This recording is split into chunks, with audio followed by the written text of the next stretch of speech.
Gusto ni Senator Antonio Trillanes IV na humarap sa Senado si Vice President Binay para ipaliwanag ang di umano'y overpriced na parking building sa Makati na itinayo nung alkalde pa siya ng lungsod.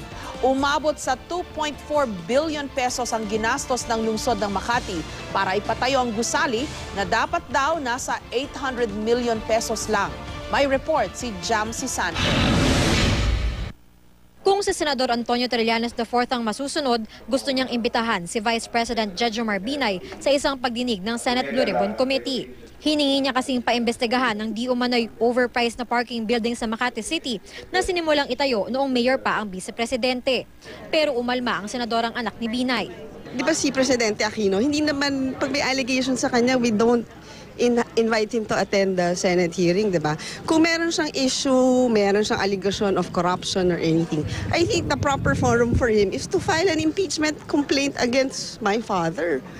Sinasabing tatakbo si Trillanes sa pagka-vice-presidente sa 2016 sa ilalim ng Nationalista Party at ang kanyang running mate maaaring makabangga ni Binay sa 2016 elections. Kung walang ebidensya, so ibig sabihin talagang politika, then I will fall flat on my face. Ano?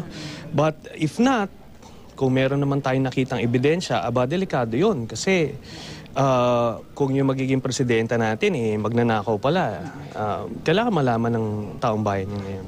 Sa resolusyon ni Trillanes, sinabi niyang 2.4 billion pesos daw ang ginastos ng lungsod na Makati para ipatayo ang parking building. Gayong 800 million pesos lamang dapat ito.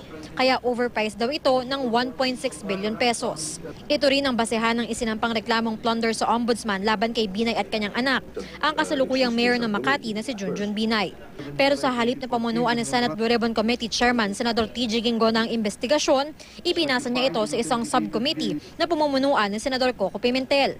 Hiniling mismo ito ni Pimentel, isang dating kaalyado ni Binay bago sila nagkaroon ng hindi pagkakaunawaan ni Binay noong 2013 elections. Ayos man o hindi ayos, hindi po konektado dito sa investigation na ito. Basta mas mabuti na nga yun na nag-chair ay dati niyang kasama sa partido, anak ng matalik niya na kaibigan, kumpare ng anak niya na mayor, because I will be objective as chairman of this subcommittee. Kampante naman si Vice President Binay na maipapaliwanag nila sa Senado ang kanilang panig, sabay giit na wala ro itong basihan. Dahil sa hayag akong magkakandidato, itong binibintang na naman sa aming kasalanan ba? Kasama lang yun sa paninira. Basta sa Diyos at sa tao, hindi po totoo yung mga bintang na yun. Si Mayor Binay nauna nang itinanggi na overpriced ang parking building. Malisyoso raw na tawagin itong parking building lamang dahil opisina raw talaga ito. Jamsi Sante, GMA News.